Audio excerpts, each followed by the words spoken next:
안녕하세요.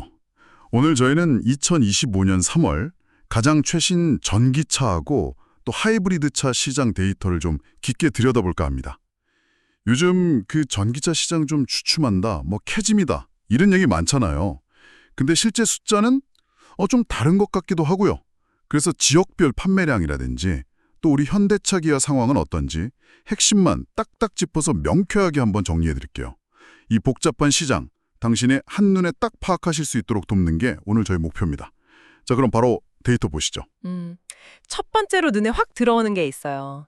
그 캐즘 우려, 이거랑 다르게 글로벌 전기차 판매가 여전히 아주 뜨겁다는 겁니다. 네, 맞아요. 2025년 3월에만 164만 8천 대가 팔렸는데 이게 작년 같은 달보다 무려 33%나 늘어난 수치예요. 33%면 엄청나죠. 네, 1분기 전체로 봐도 35% 증가했고요. 생각보다 훨씬 괜찮죠. 네, 정말 흥미로운 부분입니다. 특히 그 주요 시장들, 중국, 유럽, 미국 다 분위기가 좋아요. 3월에 중국이 39%, 유럽 25%, 미국 24%, 다 두 자릿수 성장을 기록했거든요. 다들 많이 늘었네요. 근데 이유는 좀 다를까요? 네, 조금씩 달라요. 중국은 여전히 정부가 소비를 좀 밀어주고 있고 가격 싼 모델들이 잘 나가고 있고요. 유럽은 작년에 판매가 좀 안 좋았던 거에 대한 반작용? 기저효과라고 하죠. 거기에 올해 CO2 규제가 강화된 것도 영향을 좀 준 것 같고요. 미국은요? 거기도 꽤 많이 늘었던데요? 미국은 그 4월부터 수입차 관세 오른다는 얘기가 있었잖아요. 그래서 그 전에 미리 사려는 수요가 좀 몰린 거 아니냐, 그렇게 보고 있습니다. 아, 그렇군요. 그런데 전기차만 잘 나가는 게 아니네요. 보니까 하이브리드 차 인기도 여전해요. 네, 맞습니다. 하이브리드도 무시 못하죠. 3월 글로벌 판매량이 111만 대, 19% 증가했고 특히 미국은 59%나 급증했어요. 미국은 정말 하이브리드 인기가 뜨겁네요. 네, 유럽도 보니까 하이브리드 비중이 꽤 높아요. 33.8%나 된다고 하니 이게 친환경차 시장이 꼭 전기차로만 가는 건 아니다. 이걸 확실히 보여주는 것 같습니다. 그렇죠. 이제 우리 현대차 기아 얘기를 좀 해볼까요? 3월 전체 친환경차 판매는 괜찮았어요. 14만 7천 대로 14% 늘었으니까요. 선방했죠. 전체적으로는 늘었군요. 네.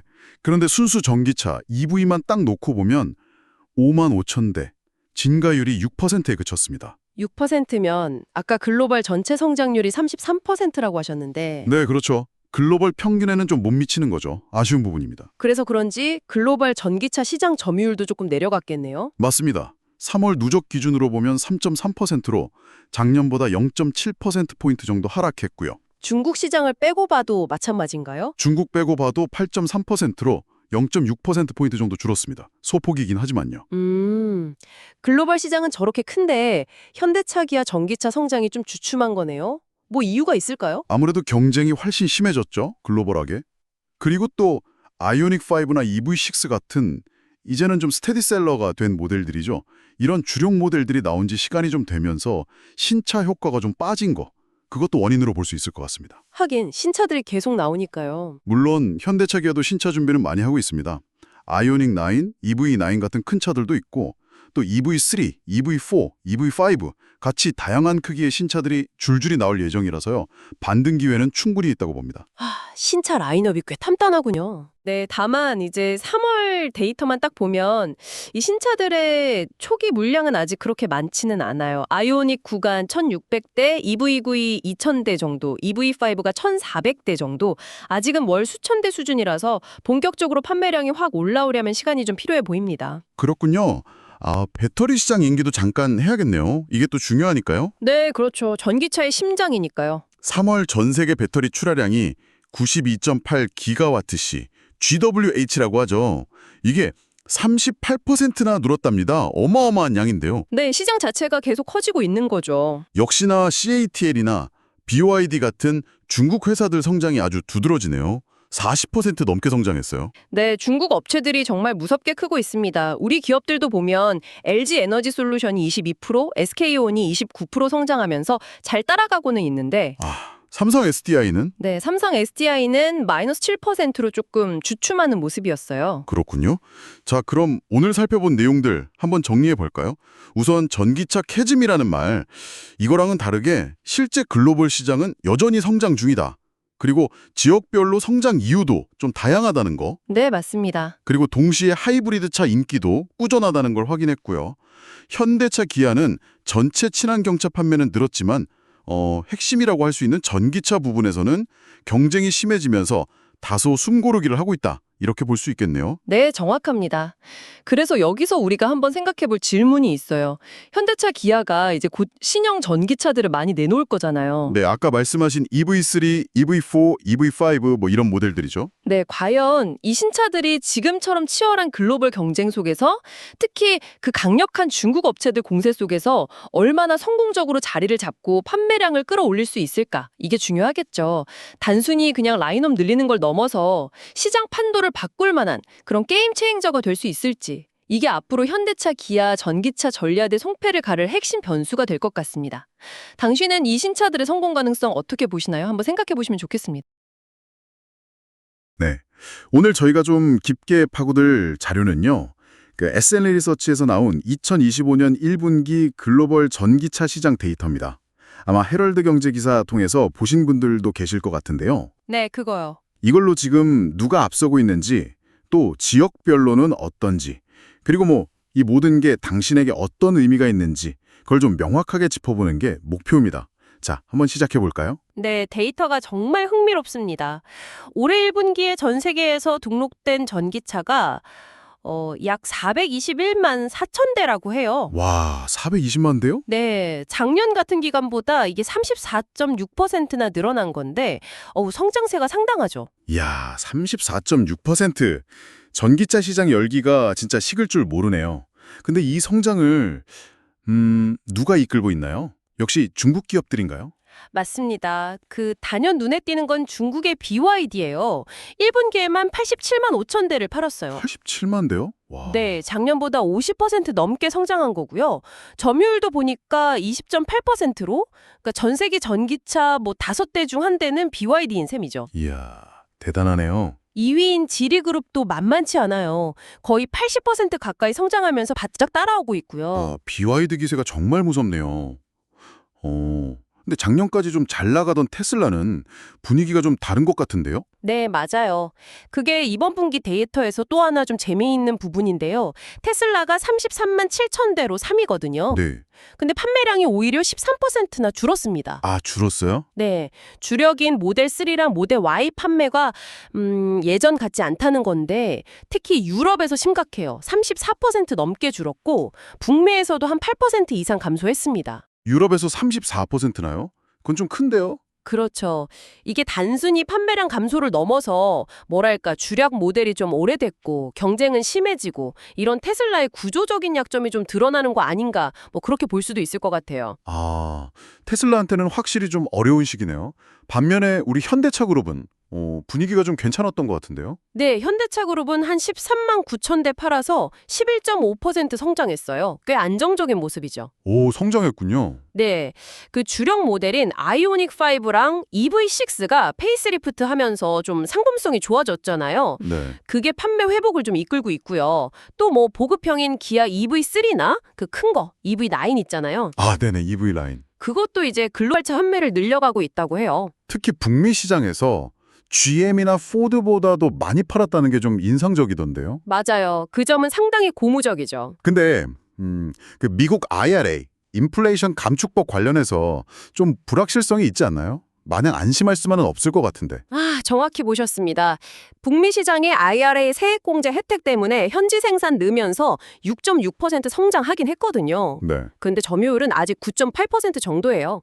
그런데 기사에서도 지적하듯이 만약에 트럼프 행정부가 들어서면 뭐 전기차 의무 판매 목표 없애거나 보조금 줄이거나 심지어 배터리 원자재 관세 부과 같은 그런 정책 변화 가능성이 좀 나오고 있어요. 아, 그런 얘기가 있군요. 네, 이게 현실화되면 시장에는 상당히 큰 불확실성 요인이 되겠죠. 물론 저희는 그냥 이런 가능성이 있다는 걸 전달하는 거지 뭐 특정 입장을 지지하는 건 아닙니다. 그럼요. 정책 변화가 진짜 시장에 미치는 영향이 크겠네요. 다른 지역은 좀 어떤가요? 특히 중국 시장이 압도적이라고 하던데요. 네, 중국은 뭐 정말 독보적입니다. 작년 같은 기간보다 46.1% 성장했어요. 46%요? 와, 그래서 글로벌 점유율이 무려 61.5%에 달합니다. 61.5%. 야, 전 세계 전기차 10대 중 6대가 중국에서 팔린다는 거네요. 바로 그거죠. 정부가 워낙 강력하게 밀어주니까요. 보조금 끝나도 세금 혜택은 계속 주고 충전소 계속 늘리고 그리고 뭐 BYD 같은 현지 회사들 기술력이나 생산량도 받쳐주고요.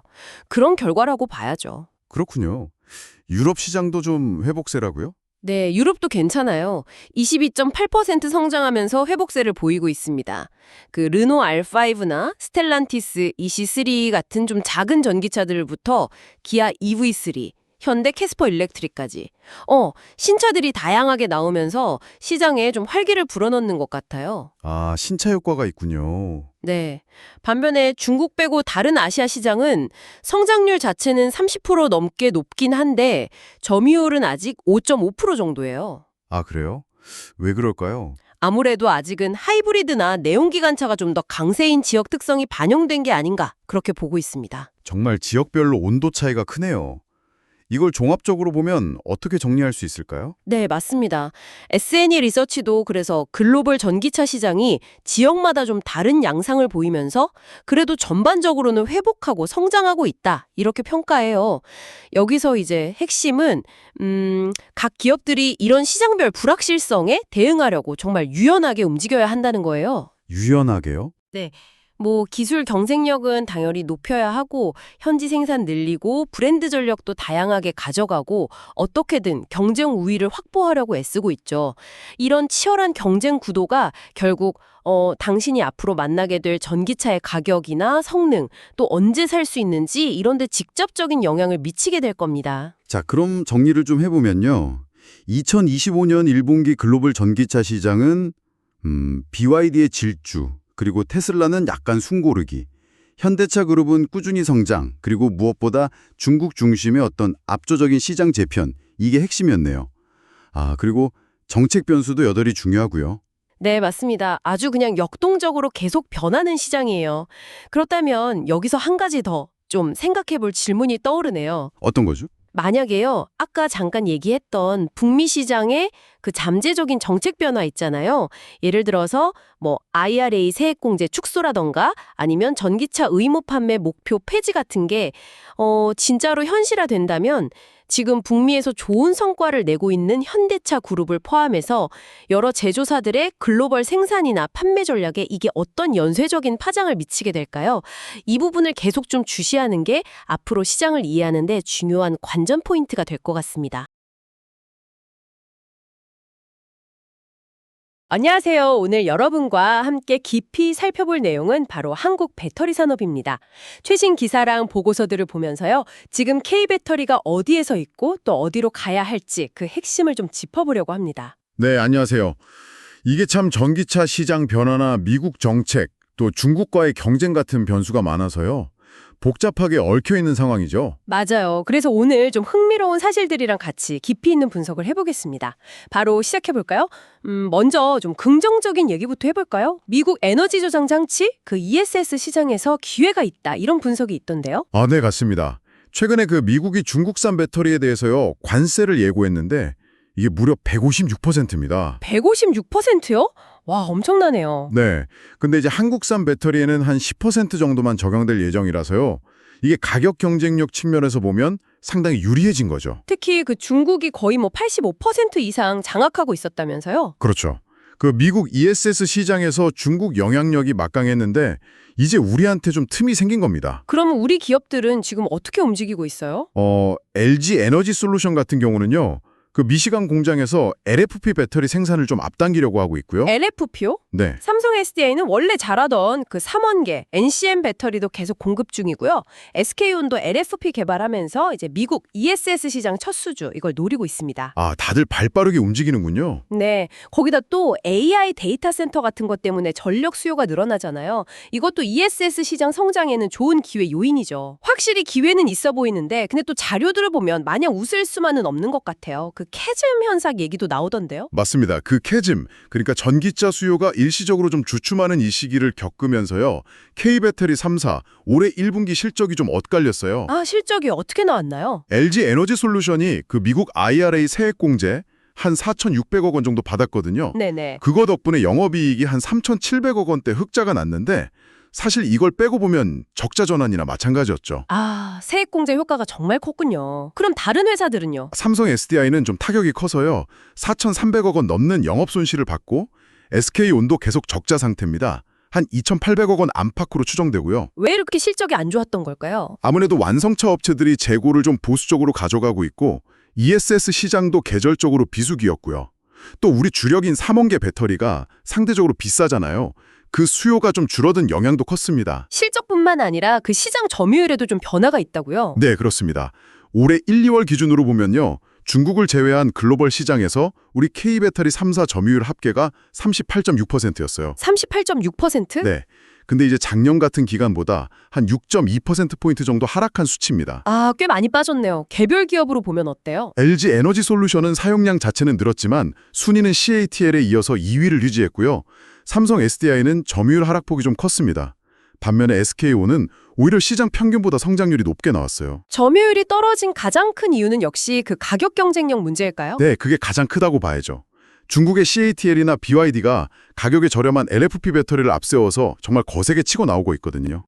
테슬라 같은 회사들이 자체 배터리 생산 늘리는 것도 변수겠고요. 맞습니다. 그것도 무시 못할 요인이죠. 이런 상황이면 정책 지원이 더 중요해질 텐데 그 미국 IRA 보조금 얘기가 많이 나오잖아요. 네, 그렇죠. 미국의 IRA 법안. 이게 현지에서 생산하는 배터리에 대해서 킬로와트당 최대 45달러. 이걸 현금성 보조금, AMPC라고 하죠. 이걸 주는데 생산 원가의 한 35% 정도 된다고 해요. 와, 35%면 진짜 강력한 유인책인데요. 엄청나죠? 근데 이제 문제는 한국의 지금 세액공제 방식은 기업이 일단 흑자를 내야 혜택을 볼 수 있다는 거예요. 아, 그럼 SK온처럼 적자인 상태면 당정은 도움이 안 되겠네요. 그렇죠. 당장은 혜택을 받기 어려운 구조입니다. 그래서 지금 뭐 국내에서도 직접 보조금을 주는 방식, 한국형 AMPC 이런 법안을 추진하고 있다는 거죠. 네, 맞습니다. 핵심 광물 확보 지원 같은 내용까지 포함해서 배터리 특별법 논의가 진행 중이에요. 근데 이것도 좀 변수가 있을 수 있겠네요. 미국 대선 결과에 따라서요. 네, 맞아요. 만약에 트럼프 2기 행정부가 들어서면 IRA 정책 자체가 어떻게 바뀔지 그 불확실성은 여전히 남아 있습니다. 참, 경쟁자인 중국 기업들 상황도 안 짚어볼 수가 없겠네요. 워낙 막강하니까요. CATL이랑 BYD 이 두 회사가 정말 대반하죠. 자국 시장이랑 정부 지원 등이 없고 글로벌 점유율 60% 이상을 가져가고 있으니까요. 60%요? 네. 특히 CATL은 최근에 LG엔솔이 투자를 철회했던 인도네시아 있잖아요. 거기에 10억 달러 규모 투자를 결정했어요. 해외 확장에 정말 공격적입니다. 그런데 그 네트워크 분석 결과를 보면 CATL이랑 BYD 역할이 좀 다르다는 얘기도 있더라고요. 아, 네. 재미있는 분석인데요. CATL은 중국 전체 배터리 전기차 생태계에서 약간 중심축 같은 역할을 하는 반면에 BYD는 자체적으로 배터리 만들어서 자기 차에 쓰는 그 수직 계열화 비중이 높아서 상대적으로 좀 고립된 모습이다. 뭐 이런 평가가 있어요. 그렇군요.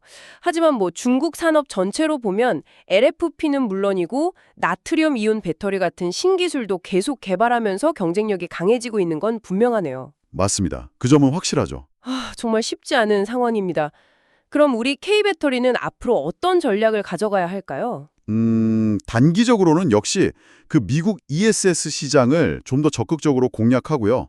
LFP 배터리 기술을 확보하고 양산하는 속도를 높여서 가격 경쟁력을 갖추는 거, 그리고 원가 절감, 이게 시급합니다. 단기적으로는 그렇고 장기적으로는요? 장기적으로는 역시 기술이죠. 전고체 배터리 같은 차세대 기술 경쟁에서 좀 우위를 확보해야 하고요. 또 요즘 국제 정세가 불안하니까 공급망 안정화시키고 다변화하는 노력도 계속해야 합니다. 폐배터리 재활용 시장도 중요하다고 하셨죠? 아, 네. 그거 정말 중요합니다. 2040년에는 거의 200조 원 규모로 커질 거라고 보거든요. 이 시장을 선점하는 것도 미래를 위한 핵심 과제입니다. 결국은 중국과의 경쟁에서 어중간하게 끼지 않으려면 확실한 뭔가 차별화나 집중화 전략이 필요하다는 거네요. 정확합니다. 스톡 인 더 미들 상태가 되지 않도록 우리만의 확실한 강점을 만들거나 집중할 분야를 정해야 합니다. 네, 오늘 쭉 살펴본 것처럼 K배터리 산업 참 중요한 시점에 와 있는 것 같습니다. 미국의 관세 변화 같은 기회도 있지만 전기차 시장 성장 둔화나 중국의 거센 추격 같은 도전 과제도 만만치 않고요. 미국 ESS 시장 공략, LFP 개발, 차세대 기술 경쟁까지 정말 숨가쁘게 돌아가고 있네요. 네, 맞습니다. 그래서 마지막으로 여러분께 이런 질문을 한번 던져보고 싶습니다. LFP 배터리와 그 거대한 내수 시장을 가진 중국의 규모의 경제, 그리고 전고체 같은 차세대 기술 경쟁이 벌어지고 있는 이 상황에서요. 우리 한국 배터리 산업이 지금 잘하고 있는 3원계 기술 우위, 이것만으로 충분할까요? 아니면 장기적인 글로벌 리더십을 지키기 위해서 어떤 결정적인 한 방을 더 준비해야 할까요? 네, 결정적 한방이라 여러분도 한번 깊이 고민해 보시면 좋을 것 같습니다. 구독, 좋아요, 알람 설정까지 부탁드려요.